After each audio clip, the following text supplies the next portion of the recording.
Sa ngalan ng Ama at ng Anak at ng Espiritu Santo. Amen. Sumainyo ang Panginoon. At sumainyo rin. Aminin natin ang ating mga kasalanan upang maging marapat tayong gumanap sa banal na pagdiriwang.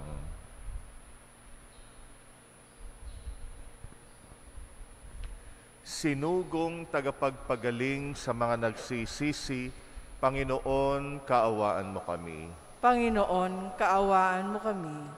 Dumating na tagapag-anyayang mga makasalanay magsisi, Kristo, kaawaan mo kami. Kristo, kaawaan mo kami. Nakaluklok ka sa kanan ng Ama upang ipamagitan kami, Panginoon, kaawaan mo kami. Panginoon, kaawaan mo kami. Kaawaan tayo ng makapangyarihang Diyos, patawarin tayo sa ating mga kasalanan at patnubayan tayo sa buhay na walang hanggan.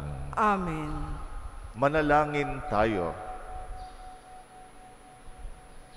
Ama naming makapangyarihan, ang kalooban namin naway mapuspos ng ganap sa Espiritu mong dumadaloy sa aming lahat upang bigyan niya kami ng layuning kalugod-lugod sa iyo at ng kapasyahang sundin ang loob mo. Sa pamagitan ng Jesucristo kasama ng Espiritu Santo, magpasawalang hanggan. Amen.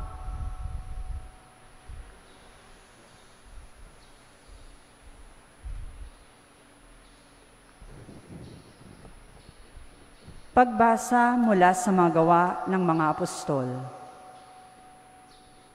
Noong mga araw na iyon, ibig matiyak ng pinuno kung ano nga ang sakdal ng mga Hudyo laban kay Pablo, kaya't pinagpulong niya kinabukasan ang mga punong saserdote at ang buong Sanhedrin sa kakinalagan si Pablo, ipinananaog at iniharap sa kanila. Alam ni Pablo na dooy may mga Saduseyo at Pariseyo, kaya't sinabi niya ng malakas, "Mga kapatid, ako'y Pariseyo, anak ng Pariseyo. Dahil sa pag-asa kong muling mabubuhay ang mga patay, ako'y nililitis ngayon." Matapos itong sabihin ni Pablo, nagtalo-talo ang mga Pariseyo at ang mga Saduseyo at nahati ang kapulungan. Sapagkat ang sabi ng mga Saduseyo, hindi muling mabubuhay ang mga patay at walang anghel o espiritu, subalit ang mga Pariseyo na may naniniwala sa lahat ng ito. At lumakas ang kanilang sigawan. Tumindig ang ilan sa mga eskribang kapanig ng mga Pariseyo at malakas na tumutol. Wala kaming makitang pagkakasala ng taong ito. Ano kung may isang espiritu o isang anghel na nagsalita sa kanya? At nang maging mainitan na ang kanilang pagtatalo, natakot ang pinuno na baka lurayin nila si Pablo, kaya't pinapanaog niya ang mga kawal. Ipinakuha si Pablo at ipinapasok sa kuta. Kinagabihan, tumayo ang Panginoon sa tabi ni Pablo at sinabi sa kanya, "Lakasan mo ang iyong loob. Nagpatotoo ka tungkol sa akin dito sa Jerusalem. Ganyan din ang gawin mo sa Roma." Ang salita ng Diyos. Salamat sa Diyos. Diyos ko ang aking dalangi, ako'y iyong tangkilikin. Diyos ko ang aking dalangi, ako'y iyong tangkilikin. O Diyos, ako'y ingatan mo, ingatan ang iyong lingkod. Ang hangad ko ay maligtas kaya sa iyo dumudulog. Ika'y aking Panginoon, ang wika ko sa aking Diyos. Kabutihang tinanggap ko ay ikaw ang nagkaloob. Ikaw lamang, o poon ko, ang lahat sa aking buhay. Ako'y iyong tinutugon sa lahat kong kailangan. Diyos ko ang aking dalangi, ako'y iyong tangkilikin. Pinupuri ko ang poon na sa akin ay patnubay. Kahit gabi, diwa niya ang sa aki umaakay. Nababatid ko na siya'y kasama ko oras-oras. Sa piling niya kailanmay, hindi ako matitinag. Diyos ko, ang aking dalangi, ako'y iyong tangkilikin. Kaya't ako'y nagdiriwang, ang diwa ko'y nagagalak. Ang lagi kong nadaramay, hindi ako matitinag. Pagkat di mo tutulutang, ang mahal mo ay malagak sa balon ng mga patay, upang doon ay maagnas. Diyos ko, ang aking dalangi, ako'y iyong tangkilikin. Ituturo mo ang landas na buhay ang hahantungan. Sa piling mo'y madarama ang lubos na kagalakan. Ang tulong mo'y nagdudulot ng ligayang walang hanggan. Diyos ko, ang aking dalangi, ako'y iyong tangkilikin.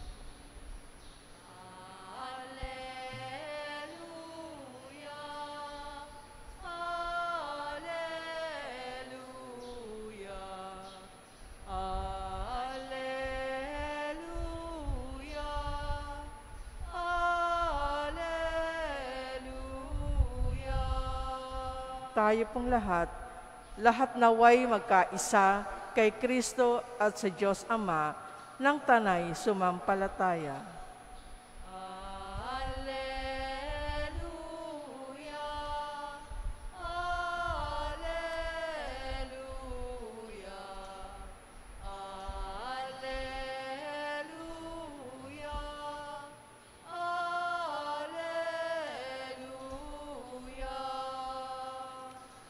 Sumainyo ang Panginoon. At sumainyo rin. Ang mabuting balita ng Panginoon ayon kay San Juan. Papuri sa iyo, Panginoon.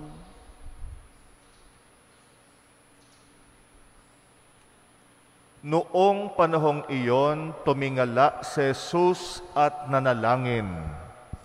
Amang banal, hindi lamang ang aking mga alagad ang idinadalangin ko, kundi pati ang mga mananalig sa akin dahil sa kanilang pahayag. Maging isa nawa silang lahat. Ama, kung paanong ikaw ay nasa akin at ako'y nasa iyo, gayon din naman maging isa sila sa atin, upang maniwala ang sanlibutan na ikaw ang nagsugo sa akin.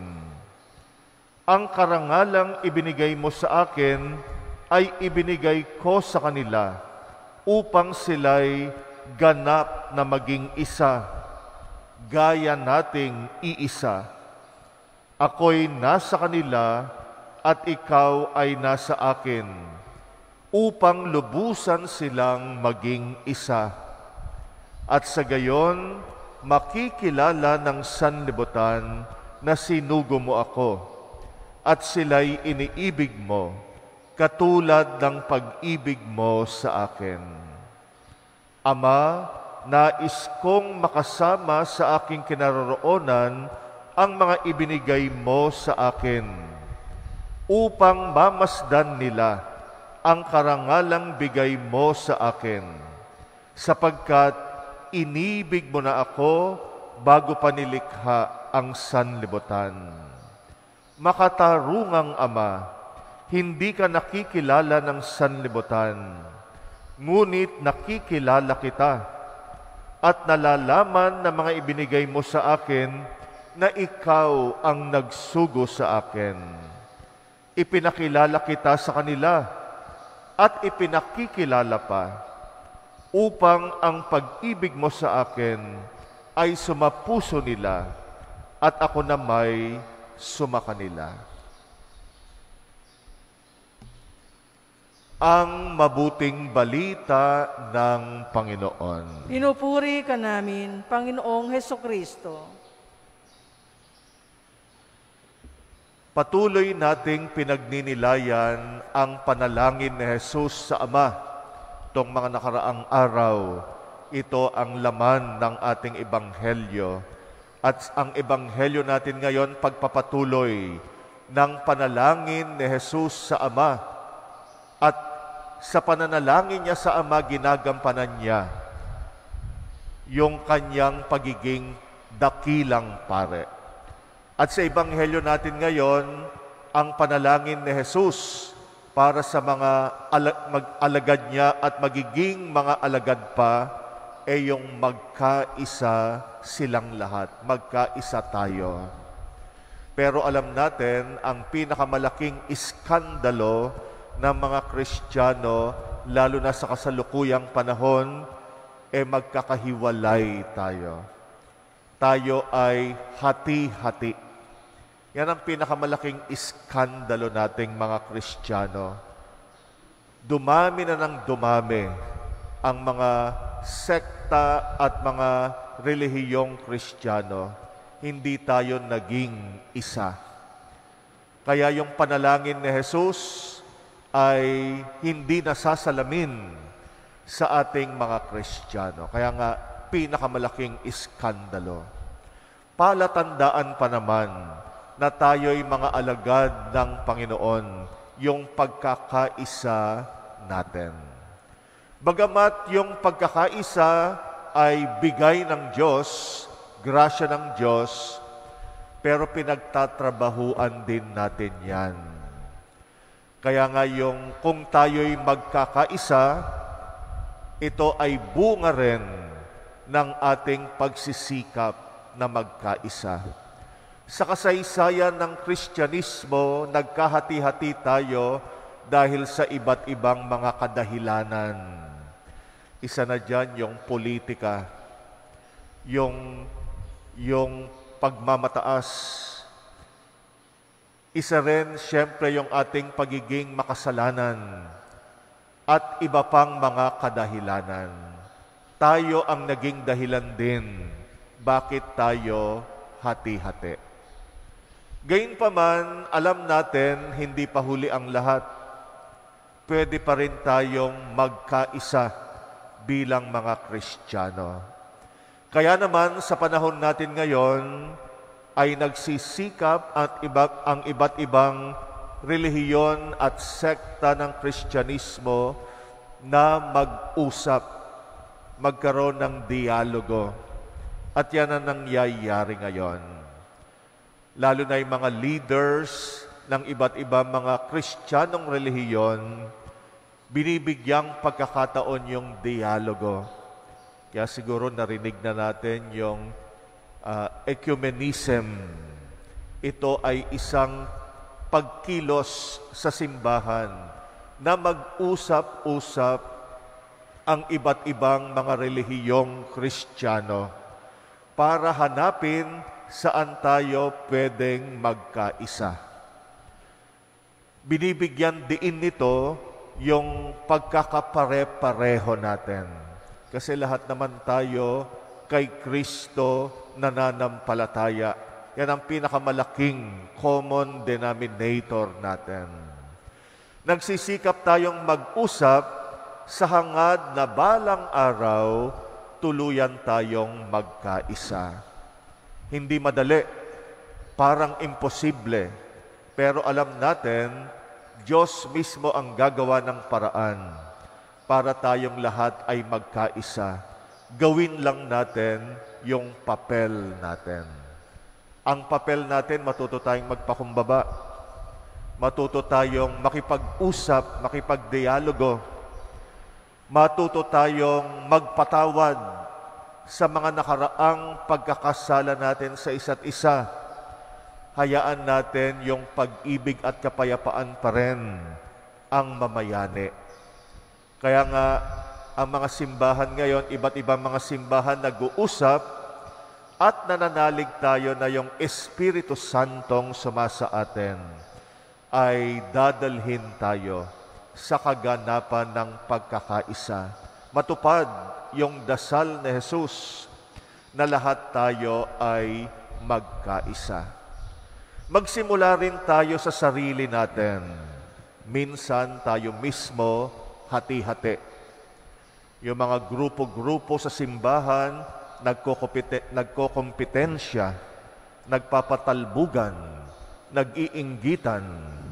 Kaya tayo mismo sa ating simbahan, matuto rin tayong magkaisa. Ang problema natin, pag hindi natin kauri, ayaw natin. Kung hindi natin kabaro, ay tinatanggihan natin. Pag iba sa atin, nire-reject natin.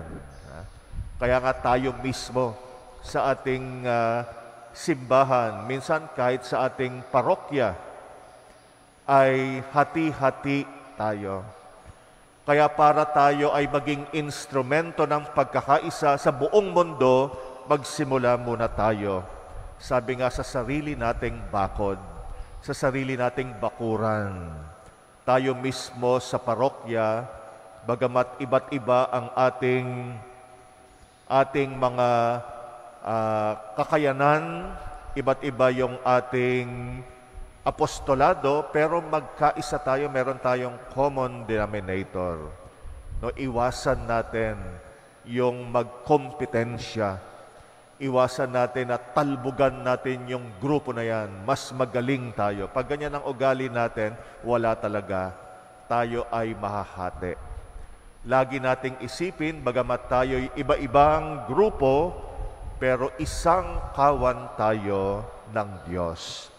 At lagi nating panatilihin yung ating pagkakaisa bilang isang parokya.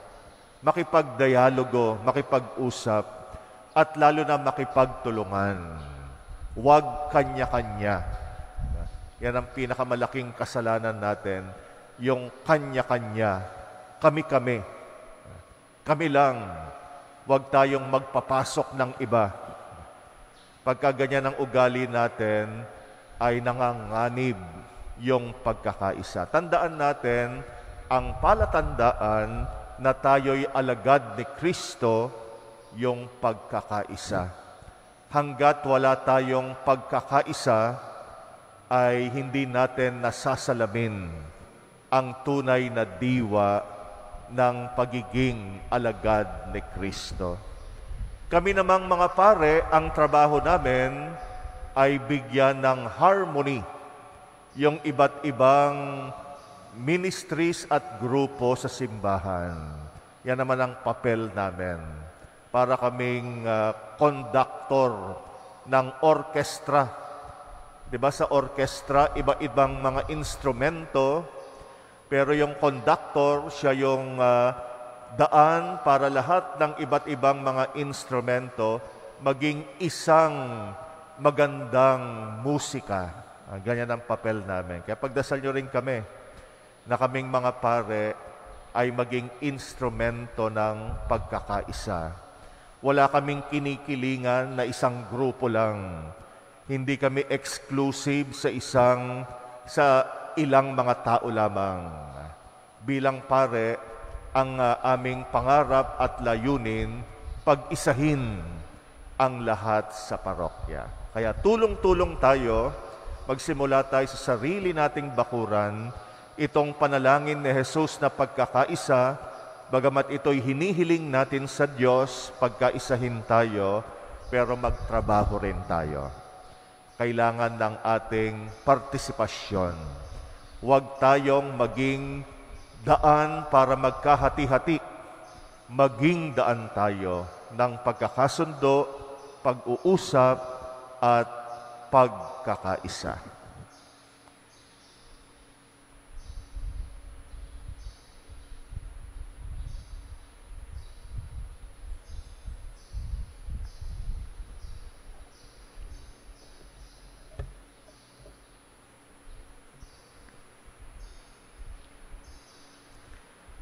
Nanalangin si Jesus sa Ama para sa pagkakaisa, sa paghihintay sa pagdating ng Espiritu Santo. Lumapit tayo sa Ama at idalangin ang tunay na pagkakaisa ng lahat ng kanyang mga anak.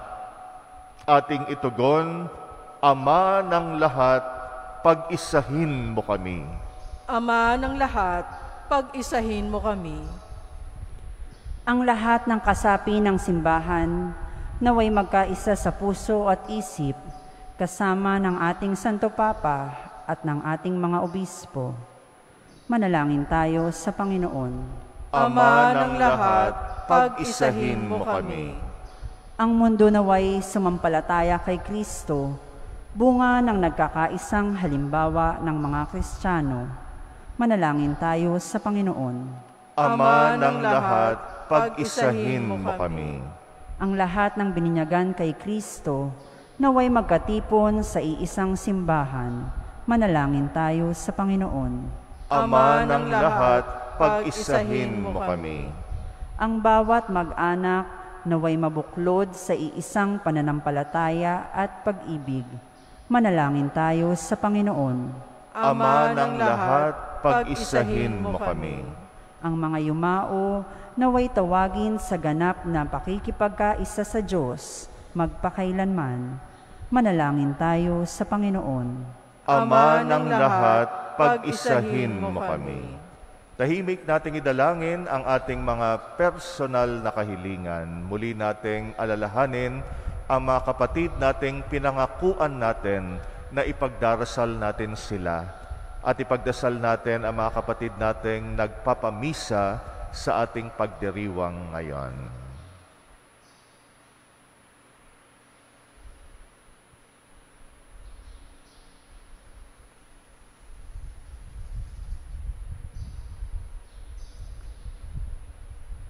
Panginoon, bigyan mo kami ng inspirasyon upang kami ay makipagkaisa sa lahat ng aming mga kapatid. Maging mga instrumento nawa kami ng pagkakasundo, hindi ng pagkakahiwa-hiwalay, at ipagkaloob mo sa amin ang ganap na pagkakaisa. Ikaw na aming Panginoon, magpasawalang hanggan. Amen.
Manalangin kayo mga kapatid upang ang paghahain natin kalugdan ng Diyos Amang makapangyarihan. Tanggapin nawa ng Panginoon itong paghahain sa iyong mga kamay, sa kapurihan niya at karangalan, sa ating kapakinabangan at sa buong sambayanan niyang banal. Ama naming lumikha, para mo ng awa, gawin mong banal ang mga alay naming iyusan ng kalugdan.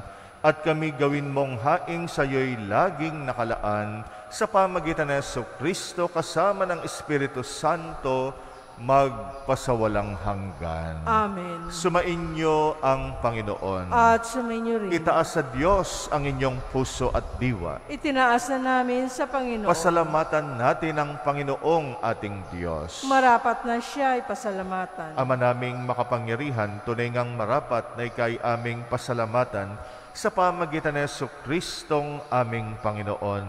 Nung siya'y muling nabuhay, siya'y nagpakita sa mga alagad niyang mahal. Samantalang siya'y kanilang kapisan, siya'y umakyat sa kalangitan. Sa kanyang pagluklok sa kanang kamay mo, kaming mga kapwa niya'y di na rin iba sa iyo. Kaya kaisa ng mga anghel na nagsisiawit ng papuri sa iyo, nang walang humpay sa kalangitan, kami nagbubunyi sa iyong kadakilaan. Santo, Santo, Santong Panginoong Diyos ng mga hukbo, Napupuno ang langit at lupa ng kadakilaan mo. O sana sa kaitaasan, pinagpalang na paririto sa ngalan ng Panginoon. O sana sa kaitaasan. Ama naming banal, ikaw ang bukal ng tanang kabanalan. Kaya't sa pamagitan ng iyong Espiritu, gawin mong banal ang mga kaloob na ito pang para sa amin, maging katawan at dugo ng aming Panginoong Jesucristo. Bago niya pinagtisang kusang loob na maging handog, ginawa kanyang tinapay, pinasalamatan kanya, pinaghati-hati niya yon, iniabot sa kanyang mga alagad at sinabi, tanggapin ninyong lahat ito at kanin. Itong aking katawan na ihahandog para sa inyo.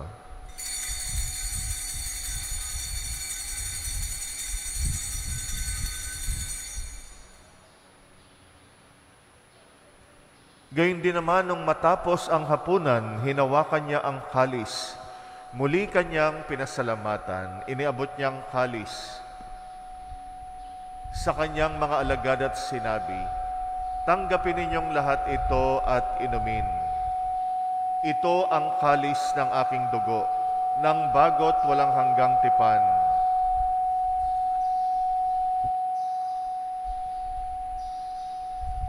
Ang aking dugo na ibubuhos para sa inyo at para sa lahat, sa kapagpapatawad ng mga kasalanan, gawin ninyo ito sa pag-alala sa akin.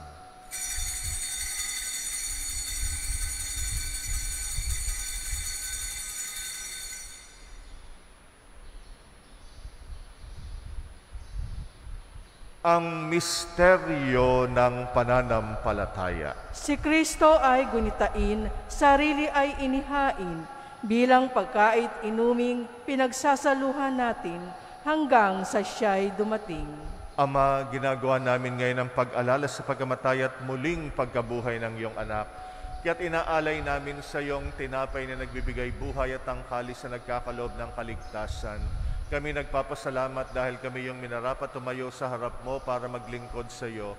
Sinasamo namin kaming magsasalo sa katawan at dugo ni Kristo'y mabuklod sa pagkakaisa sa pamagitan ng Espiritu Santo. Amalingapin mong yung simbahang laganap sa buong daigdig. Puspusin mo kami sa pag-ibig kaysa ni Francisco na aming Papa at ni Jose na aming Obispot ng Tanang Kaparian. Alalahanin mo rin ang mga kapatid naming nahimlay na may pag-asang sila'y muling mabubuhay, gayon din ang lahat ng mga pumanaw. Kaawaan mo sila at patuloyin sa iyong kaliwanagan. Kaawaan mo at pagindapatin kaming lahat makasalo sa iyong buhay na walang wakas, kaysa ng mahal na Birheng Maria na Ina ng Diyos, ng kabiyak ng puso niyang si San Jose, kaysa ng mga apostol at ang lahat ng mga banal na namuhay dito sa daigdig ng kalugod-lugod sa iyo, may pagdiwang nawa namin ang pagpupuri sa ikrarangal mo sa pamagitan ng iyong anak na aming Panginoong Hesukristo. Sa pamagitan ni Kristo kasama niya at sa Kanya, ang lahat ng parangal at papuri ay sa iyo, Diyos Amang makapangyarihan, kasama ng Espiritu Santo, magpasawalang hanggan.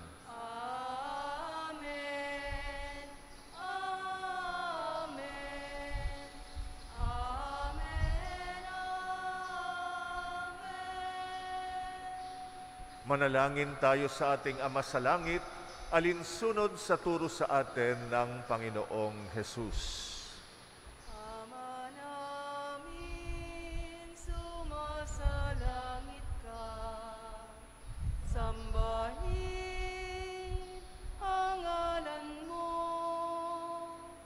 mapasa amin ang kaharian mo, sundin ang loob mo dito sa lupa para nang sa langit.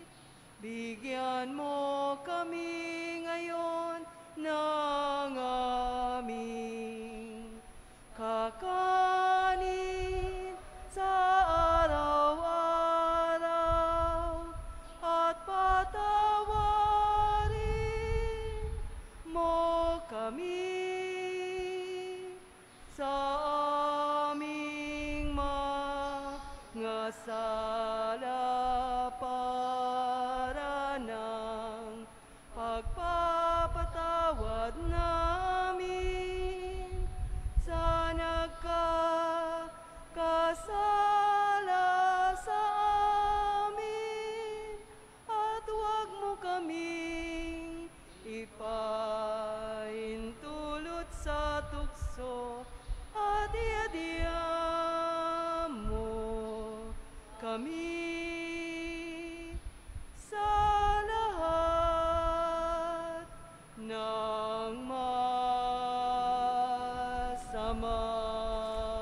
Inihiling namin kami yadya sa lahat ng masama, pagkalooban ng kapayapaan, araw-araw, iligtas sa kasalanan, ilayo sa lahat ng kapahamakan, samantalang aming pinananabikan ng dakilang araw ng pagpapahayag ng tagapagligtas naming si Jesucristo. Sapagkat iyo ang kaharian at ang kapangyarihan at ang kapurihan magpakailanman. Amen. Panginoong Jesucristo, sinabi mo sa iyong mga apostol, kapayapaan ang iniiwan ko sa inyo, ang aking kapayapaan ang binibigay ko sa inyo. Tunghayan mo ang aming pananampalataya, wag ang aming pagkakasala. Pagkalooban mo kami ng kapayapaan at pagkakaisa ayon sa iyong kalooban, kasama ng Espiritu Santo, magpasawalang hanggan. Amen. Ang kapayapaan ng Panginoon ay laging sumainyo. At sumainyo rin. Magbigayan kayo ng kapayapaan sa isa't isa. Peace be with you. Kordero ng Diyos na nag-aalis ng mga kasalanan ng sanlibutan, maawa ka sa amin. Kordero ng Diyos na nag-aalis ng mga kasalanan ng sanlibutan, maawa ka sa amin. Kordero ng Diyos na nag-aalis ng mga kasalanan ng sanlibutan, ipagkaloob mo sa amin ang kapayapaan.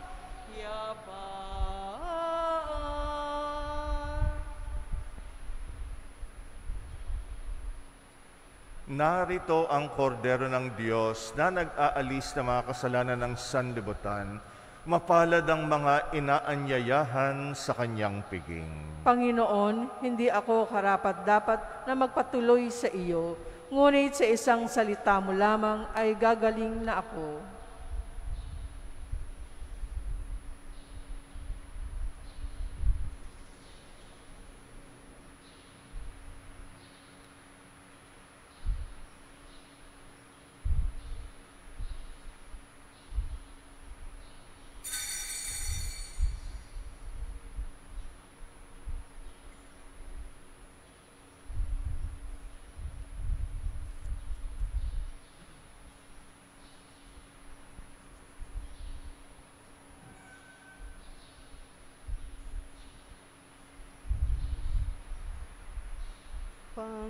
Panginoon ko,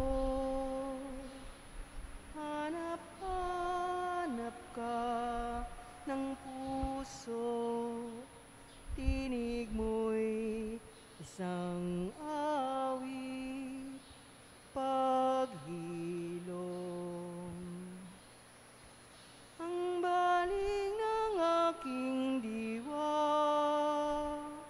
ay sa'yo, huwag nawang pababayaan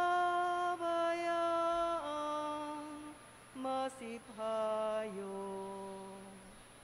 Ikaw ang buntong hininga ng buhay. Dulot mo'y kapayapaan, pag-ibig, Panginoon ko. Hanap-hanap ka ng pusong, tinig mo'y isang awit, paghilo. Ang ayakayin sa daang matuwid, huwag nawang pahintulutang mabighani. Iksanandalian at wag narila, ikaw ang aking tanging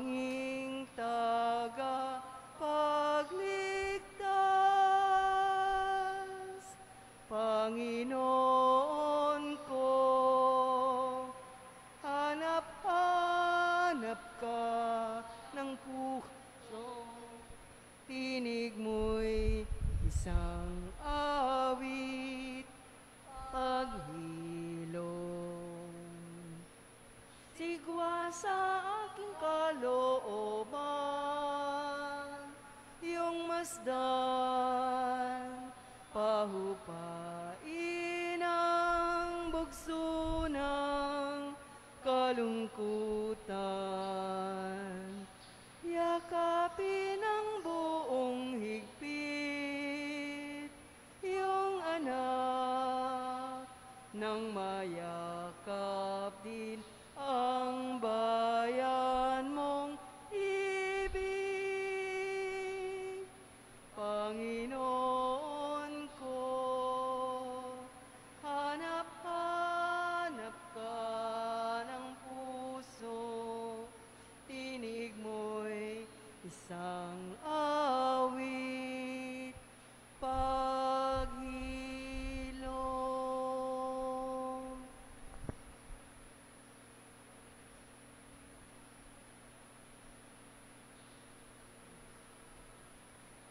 Manalangin tayo.